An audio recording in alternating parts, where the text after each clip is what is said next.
नमस्कार, मैं गुप्तेश्वर पांडे, डीजीपी बिहार। एक गलतफहमी बहुत हो रही है लोगों को कि 21 के बाद लॉकडाउन में छूट है। नहीं, मैं यही स्पष्ट करने के लिए हाथ जोड़ करके प्रार्थना करता हूं बिहार की 12 करोड़ आवाम से, कोई छूट नहीं है आम आदमी के लिए।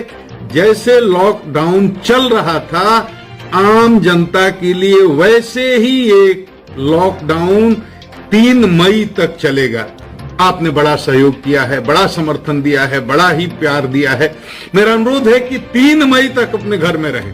सरकारी कार्यालय खुल गए हैं तो कुछ लोग आएंगे जाएंगे, आवश्यक सेवाओं से संबंधित लोग आएंगे जाएंगे, आपातकालीन सर्विसेज से संबंधित लोग आएंगे जाएंगे, कुछ कामों में सरकार ने छूट दी है, उस कामों से संबंधित लोग आएंगे जाएंगे। उनको रोड पर गाड़ी से, मोटरसाइकिल से चलते हुए देखकर ये ना समझ लेना कि आप भी स्वतंत्र हैं, कहीं निकल सकते हैं। नहीं, आम जनता के लिए अभी भी लॉकडाउन वैसे ही है जैसे था।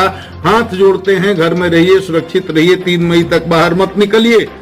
और जो निकलते हैं, लॉकडाउन का उल्लंघन करते हैं, तो उनके खिलाफ कितनी कड़ी कार्रवाई होती है आपको बताने की जरूरत नहीं। बिहार में मजबूर होकर के लॉकडाउन के उल्लंघन में एक डीएसपी स्तर के पदाधिकारी पर एफआईआर करना पड़ा, उनको निलंबित होना पड़ा, बीडीओ और सीओ पर एफआईआर करना पड़ा, एक वरीय मंत्री के पीए पर एफआईआर करना पड़ा, गिरफ्तार करना पड़ा। तो सरकार इस मामले में कितना सख्त है आप इसका अंदाजा लगा सकते हैं। तो किसी के लिए भी, आम आदमी के लिए 3 तारीख तक बाहर घर से नहीं निकलना है, ये बिल्कुल क्लियर हो जाना चाहिए। और मैं पुलिस के अपने एसपी लोगों से कहना चाहता हूं, डाउन द लाइन नीचे क्लियर करें।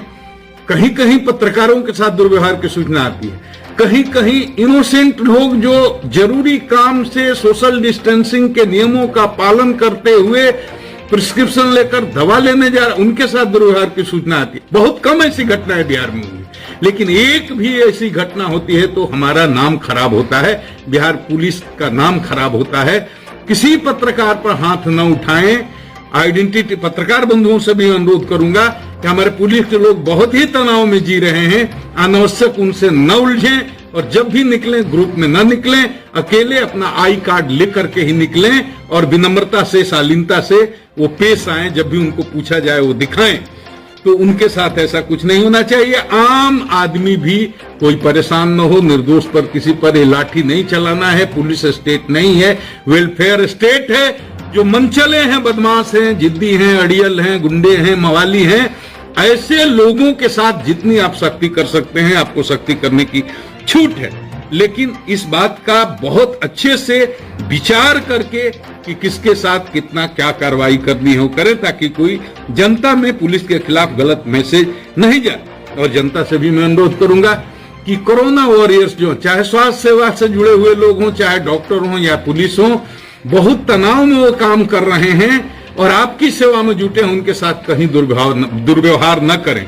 अगर उनसे छोटी मोटी गलती भी हो जाती है तो उसको इग्नोर करें, बड़ी गलती तो हम भी नहीं छोड़ते, लेकिन उनको सम्मान दें। वो अपनी जान हथेली पर लेकर के आप लिए लड़ रहे हैं, तो इस तरह की कोई बात नहीं होनी चाहिए कि किसी पुलिसकर्मी पर, किसी डॉक्टर पर कोई पत्थर फेंक दे, कोई हमला कर दे, क्योंकि ऐसा जो भी करेगा, मैं पहले भी कह चुका हूं, उसके साथ बहुत ही सख्ती से कानूनी कार्रवाई की जाएगी।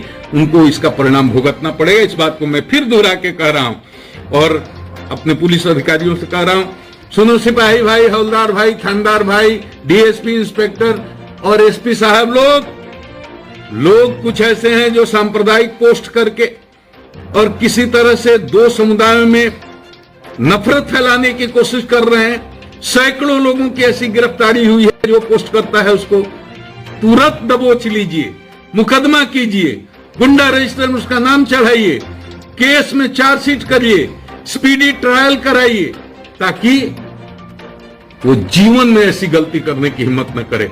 एक बार ये हो गया, सरकारी नौकरी नहीं मिलेगी, चरित्र सत्यापन प्रमाण पत्र नहीं मिलेगा, जीवन में बहुत ही संकट का सामना करना पड़ेगा। इसलिए मैं नौजवानों से अनुरोध करता हूं, चाहे किसी समुदाय के हों, किसी तरह के बहकावे में आकर कोई भड़काऊ पोस्ट न करें, कोई अफवाह न फैलाएं। सोशल मीडिया पर भी ध्यान रखिए। पत्रकार हमारे स्तंभ हैं, उनका सम्मान करना हमारा धर्म है। लेकिन पत्रकारिता के नाम पर कुछ ऐसे लोग भी आ गए हैं जो पोर्टल खोल खोल करके और गलत न्यूज अफवाहें फैलाते हैं। कम हैं, लेकिन ऐसे लोग हैं। तो ऐसे लोगों के खिलाफ भी कार्रवाई होगी, ये बात उनको ध्यान में रखना चाहिए। उनकी जिम्मेवारी है। वो अगर मीडिया के चौथे स्तंभ हैं तो उनकी जिम्मेवारी है। कोई भी जिम्मेदार पत्रकार इस तरह की कोई गलत अफवाह नहीं फैला सकता अपने चैनल के माध्यम से। लेकिन कुछ लोग हैं, तो ऐसे जो कुछ लोग हैं उनको चिन्हित करें और विचार करके उन पर कार्रवाई करें।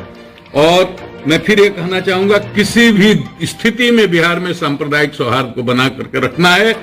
ये ऋषियों मुनियों बलियों की धरती है, सांप्रदायिक सद्भाव की धरती है।